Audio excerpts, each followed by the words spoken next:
جواہر طب نبوی کے حوالے سے ایک ساتھی نے سوال کیا ہے کہ آج کل یرقان بہت زیادہ پایا جاتا ہے، ہر دوسرا تیسرا آدمی یرقان کا مریض ہے۔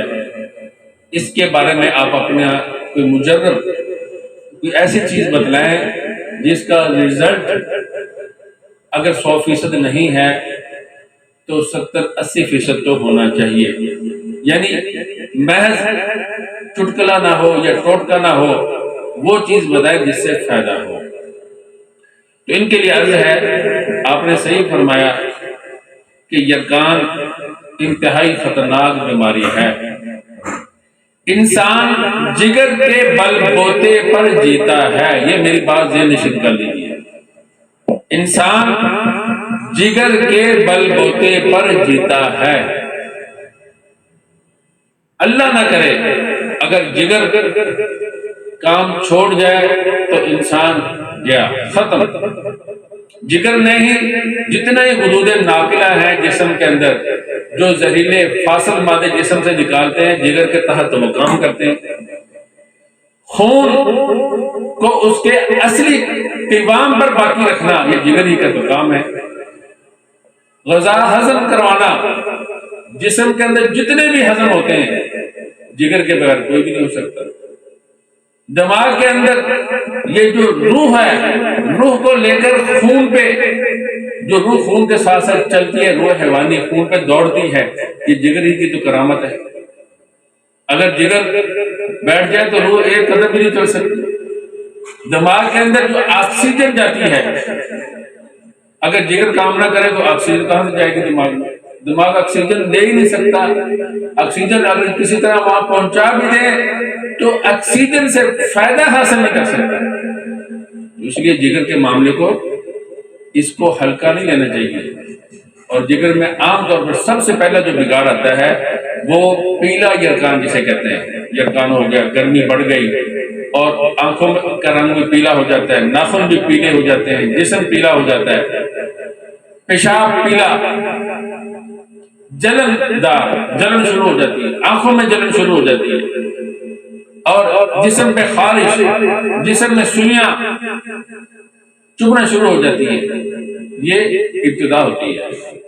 اگر اس کا علاج نہ کیا جائے تو پھر دوسرے نمبر کا جو یرقان سی ہے اس کی طرف یہ لے جاتا ہے۔ لوگ اس بات کو نہیں سمجھتے، اس میں یرقان سی کا علاج میں غلط کرتے ہیں۔ اور پھر آگے جب انتہائی سلو سے بڑھتی ہے، پھیپھڑوں میں پانی پڑ گیا، پیٹ میں پانی پڑ گیا، ابتدا یہاں سے ہوتی ہے۔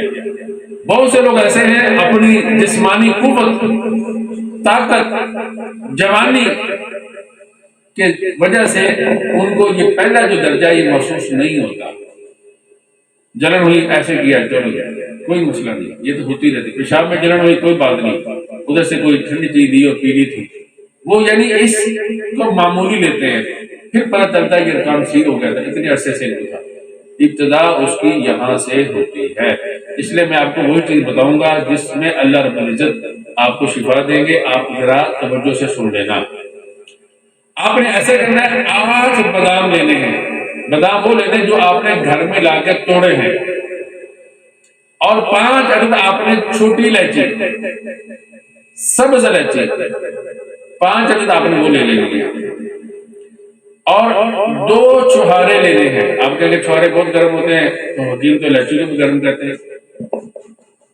آپ اس کی گرمی کو بھول جائیں، کیونکہ صرف جگر کو نہیں دیکھنا، ساتھ دوسرے معاملات بھی دیکھنے ہیں کہ جگر کی گرمی ٹھیک کرتے کرتے آدمی نہ بیٹھ جائے گا، ساتھ یہ بھی دیکھنا ہے۔ تو اس لیے 2 چھہارے لینے بس۔ کوڑا گھڑا جو استعمال شدہ نہیں ہوتا، نیا لا کر اس میں یہ ڈال دینے ہیں، رات کو اس میں رکھ دینے ہیں۔ صبح ان کو نکالنا ہے، چھہارے کی گٹھلیاں نکال لینی ہے، باداموں کا چھلکا، الائچی کا بھی چھلکا نکال دینا ہے، اور اس کو گھوٹنا ہے، گھوٹے میں ڈال کر اس کو اچھی طرح رگڑنا ہے، اور ان میں 5 تولہ مصری کوزہ مصری وہ ڈالنی ہے، چینی نہیں ڈالنی، 5 نہ شہد ڈالنا ہے، نہ چینی نہ شہد. یہ ذہن میں رکھ لینا، کسی حکیم نے کہہ دیا کہ شہد میں شفا ہے تو اس میں ڈال دو، وہ پھر آپ کی مرضی ہے. شفا بے شک ہے مگر طریقہ کار اس کا علیحدہ ہے. تو اس کو کوزہ مصری لا کے 5 تولہ لے کے اس میں اس کو گھوٹنا ہے، اچھی طرح گھٹنا ہے. پھر ساتھ 5 تولے مکھن چاہیے ہمیں گائے کا، اچھی طرح دھلا ہوا ہو، اچھی طرح صاف کیا ہوا ہو. 5 تولے گائے کا مکھن اس میں ڈالنا ہے، اس کو رگڑنا ہے، سب کو ایک طرح کی یک جان ہو جائے اور لیٹی بن جائے. اور یہ لیٹی اس مریض کو چٹوائیں اور وہ چاٹے اس کو. اور 1 ہفتہ اس نے اگر چاٹ لیا اللہ کے فضل سے، اگر اس کو چیزیں زرد بھی محسوس ہوتی، یہاں تک ہو جاتا کہ چیزیں زرد نظر آنا شروع ہوتی، یہاں تک بھی معاملہ اس کا آ گیا، پیشاب اس کا سرسوں کے تیل کی طرح ہو گیا، پھر بھی اللہ رب العزت 7 دن کے اندر اس کو شفا عطا فرما دیں گے. اس لیے اس کو محفوظ کر لیجئے. اور آج کے لیے اتنا ہی کافی ہے. جگر کا اگر آپ نے علاج کر لیا، اس میں بھوک بھی ختم ہو جاتی ہے. یہ ایسا مرض ہے جسم کے اندر بہت تیزی، خون کے اندر بہت جلن، تیزی، اور کھانے کی جو نالی ہے اس میں جلن، معدے میں جلن، آنکھوں میں جلن، پیشاب میں جلن، ہاتھ پاؤں کے تلیوں میں جلن، تلووں میں جلن، پاؤں کے جو تلوے ہوتے ہیں، اور ہاتھوں کی ہتھیلیوں میں جلن، بہت پریشانی بن جاتی ہے. اور اللہ نہ کرے اگر گرمی کا موسم ہو اور یہ ہو جائے تو اس سے ہارٹ اٹیک بھی ہو جاتا ہے، دل گرمی سے بہت جلد بیٹھ جاتا ہے. اس لیے اس کو اچھی طرح محفوظ کر لیں، اس کو بنائیں، جس کو یہ مسئلہ ہے اس کو دیں، اللہ رب العزت اس کو شفا عطا فرمائیں گے. تو آج کے لیے اتنا ہی کافی ہے. وآخر دعوانا ان الحمد للہ.